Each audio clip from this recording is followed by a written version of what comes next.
बड़ा सौभाग्य था हमारा श्रीमान। 22 तारीख को बहुत कम लोगों को आमंत्रण मिला था, वहां जाने का अवसर मिला। इतना सुव्यवस्थित कार्यक्रम। माननीय मुख्यमंत्री जी जब माननीय प्रधानमंत्री जी जा चुके थे और सब अतिथि जा चुके थे, तब घूमते रहे, एक एक व्यक्ति से मिलते रहे और वो बड़ा भावनाओं का अतिरेक था।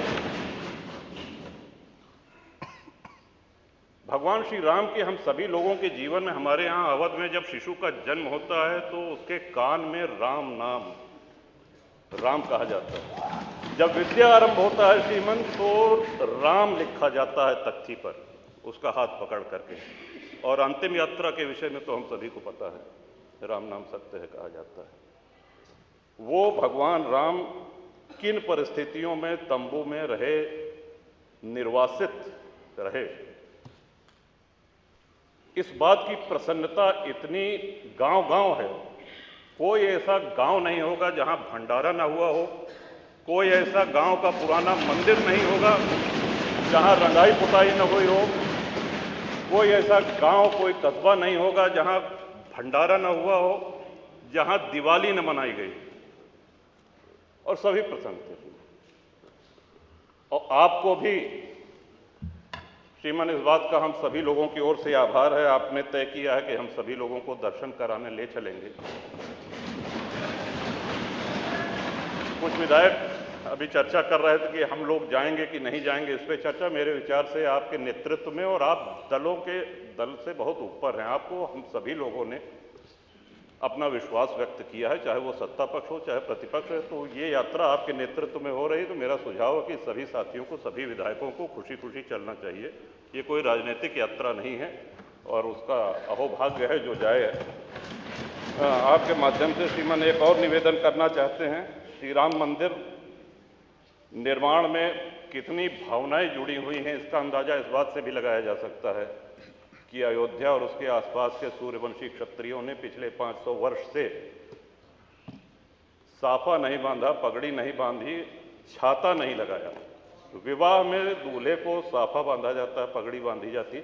उनका वो प्रण प्रतिज्ञा आज पूरी हुई है। कितने लोगों की इच्छा,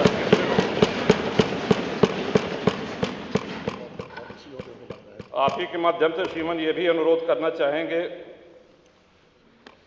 माननीय मुख्यमंत्री जी का भाषण, माननीय प्रधानमंत्री जी का भाषण सुनने का अवसर मिला। वहां पे भगवान राम की इस जय यात्रा में जितने सहयोगी थे, जितने उनके भक्त थे, सभी को स्थान दिया गया है। जटायु जी की प्रतिमा है, निषाद राज जी की प्रतिमा है, वहां बनेगी निर्माणा की, माता शबरी की प्रतिमा है। लेकिन हमारे जैसे अज्ञानी लोग जो संस्कृत नहीं जानते हैं, अगर प्रभु राम की महिमा से परिचित हुए हैं तो पूरा श्रेय गोस्वामी तुलसीदास जी को जाता है।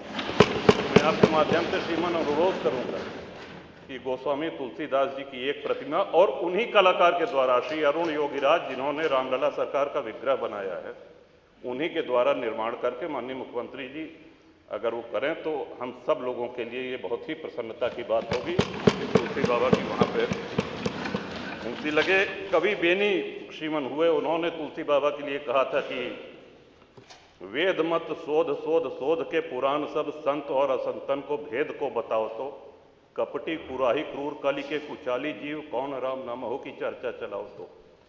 कहे कवि बेनी मानो मानो हो प्रकृति, पाहन हिये में कौन प्रेम उपजाओ तो, और भारी भव सागर उतार तो कौन पार, जो पे रामायण तुलसी न गाओ। तो तुलसीदास जी की वाणी, उनके ग्रंथ को कितने श्रद्धेय कथावाचकों ने हम लोगों को सुनाया है और भवसागर पार किए हैं।